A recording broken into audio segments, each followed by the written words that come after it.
one of the extraordinary aspects of the Quran is that because it's a non-linear book, when you read it, unlike, for instance, the Bible or previous dispensations that have come to people, it's constantly pulling you back into these core virtues. So there's verses that will come in different ways again and again.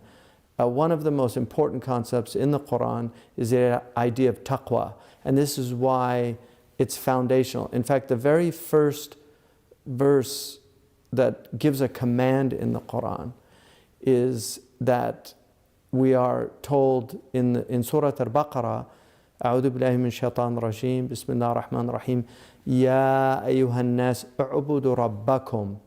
O humanity, worship your Lord. الذي خلقكم والذين من قبلكم لعلكم تتقون.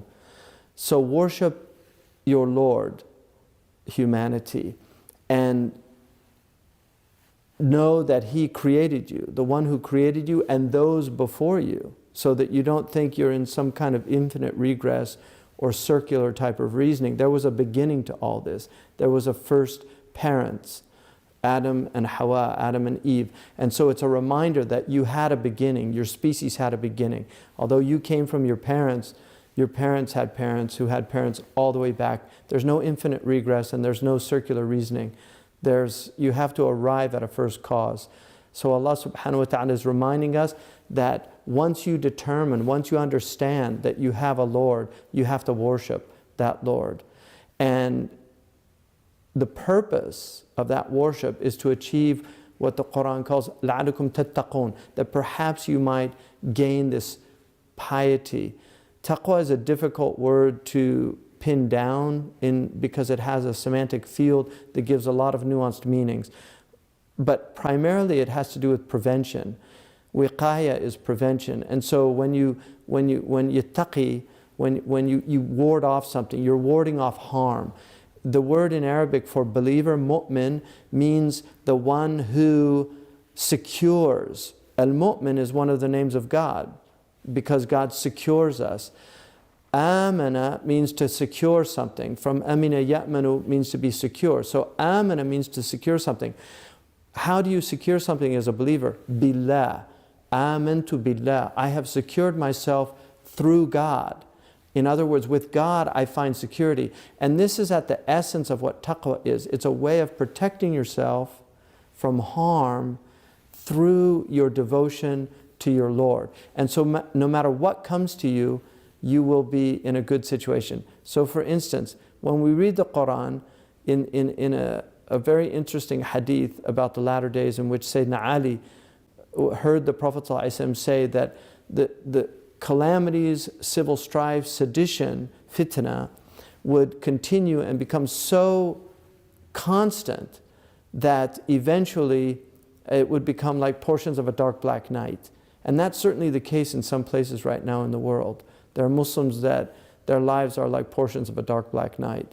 And the Prophet ﷺ, when he said that, Sayyidina Ali radiallahu anhu said to the Prophet ﷺ, what's the way out of that? How do we get out of that situation? And this is one of the interesting things about the companions. They always ask the right question.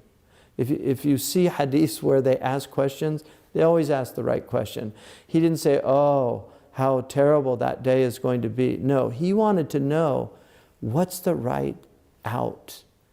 Mal khalasu. How do we get out of that situation? And the reason that he asked that question, in my estimation, is because he knew a Quranic principle. وَمَن يَتَّقِ اللَّهِ يَجْعَلْ لَهُ مَخْرَجًا. Whoever has taqwa of God, God will always give him an exit strategy. God will always give him an exit, a way out of a situation, always. This is a promise. وَمَن يَتَّقِ اللَّهِ يَجْعَلْ لَهُ مَخْرَجًا. This is known in Arabic as a jumla shartiyya, or a conditional sentence. If you fulfill this condition, then this is the result. And so if you have taqwa, you will have a way out. And so when the Prophet ﷺ said it was the book of Allah, Kitab Allah, he told them, فِيهِ نَبَأُ مَا قَبْرُكُمْ وَخَبْرُ مَا بَعْدُكُمْ. It tells you what happened in the past, and it gives you insights into what's going to happen in the future. what that means is there are many stories in the Quran that are sacred history.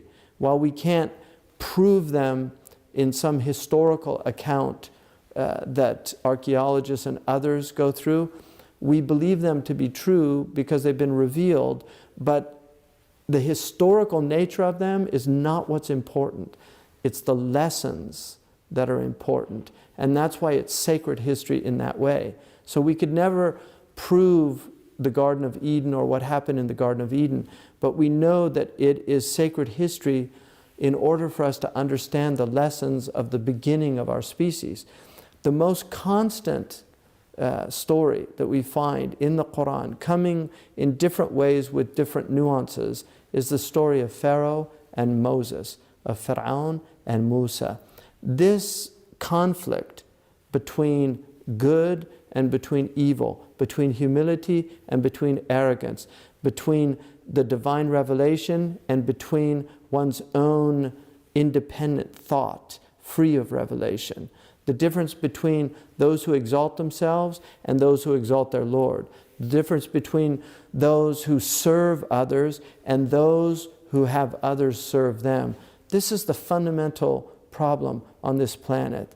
And the people of the prophetic tradition, the Mosaic people, the Jesuit people, the Muhammadan people, sallallahu alaihi wasallam, and prayers and peace be upon all of the prophets, these are the people of service. And that's why even if you look at the religious iterations that exist today, the people that take their religion seriously are people of service. Whether they're Christians or Jews or Muslims, you will see that this is a fundamental hallmark of profoundly religious people, is that they serve others, they don't serve themselves. And the reason they're serving others is because they're serving their Lord.